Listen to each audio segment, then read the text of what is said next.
இன்னைக்கு இந்தி திணிப்பு அட போங்கடா. இந்தி திணிப்பு திமுக தலைவரை கேட்கிறாங்க.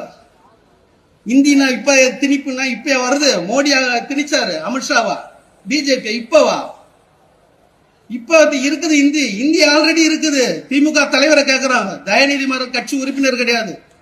ஏன்னா திமுக தலைவர் கலைஞர் பிரசன்ஸ் ஆஃப் மைண்ட், எதை கேட்டாலும் உடனே பதில் சொல்றாரு. அவரை கேட்கிறாங்க பத்திரிகையாளர். தயாநிதி மாறன் கட்சியுடைய உறுப்பினர் கிடையாது, கட்சி எந்த பதிவுல கிடையாது. அவர் எம்பி ஆயிட்டார், மினிஸ்டர் ஆயிட்டார். எப்படி ஆனார்னா அவர் இந்தி எழுதுவாரு படிப்பாருன்ட்டார் உடனே. ஏன்னா பிரசன்ஸ் ஆஃப் மைண்ட்ல உடனே சொல்லிட்டாரு. அப்ப தயாநிதி மாறன் படிக்கும் போது இந்தி இருக்குது தமிழ்நாட்டில். எங்க இருக்குதுன்னா தனியார் பள்ளிக்கூடத்துல இந்தி இருக்குது. தனியார் பள்ளிக்கூடம் பார்த்தா இந்தி இருக்குது. இன்னைக்கு இந்தி எதிர்ப்பு, இந்தி திருப்பி போராட்டம் பண்ற எல்லா தலைவருடைய குழந்தைங்க, பேரன், பேத்தி, மகள் எங்க படிக்கிறாங்கன்னா தனியார் பள்ளிக்கூடத்துல. அந்த அப்ளிகேஷன்ல கேட்கறாங்க செகண்ட் லாங்குவேஜ் என்னன்றான்.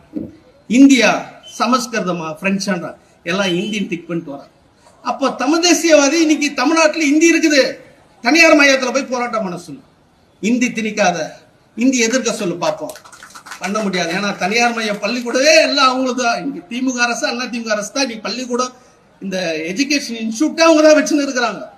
கல்வி கூடாரமே அவங்க கையில தான் இருக்குது. இன்னைக்கு அவங்கள தாண்டி யாருக்கிட்ட கிடையாது. அப்ப எங்க படிக்க கூடாதுன்னு பாத்தீங்கன்னா இந்தி திணிக்க எங்க கூடனா அரசாங்க பள்ளிக்கூடங்கிறது பத்தியா. இங்க இந்தி திணிக்க கூடாது, இந்தி வரக்கூடாது. அப்ப அரசாங்க பள்ளிக்கூடத்துல யார் படிக்கிறா? ஏழை குழந்தைங்க தான் படிக்கக்கூடாது. ஏழை குழந்தைங்க தான் அரசாங்க பள்ளிக்கூடத்துல படிக்குது. அப்ப இங்க மட்டும் தான் எதிர்க்கிறாங்க. அப்ப இந்த அரசாங்க பள்ளிக்கூடத்துல எங்காவது இவங்க போராட்டம் பண்ற, அது சுபவியா இருக்கட்டும், வீரமணியா இருக்கட்டும், சீமானா இருக்கட்டும், அவங்க உறவுக்காரர் அந்த குழந்தை இங்க அரசாங்க பள்ளிக்கூடத்துல படிக்குதான்னா படிக்கிறது கிடையாது.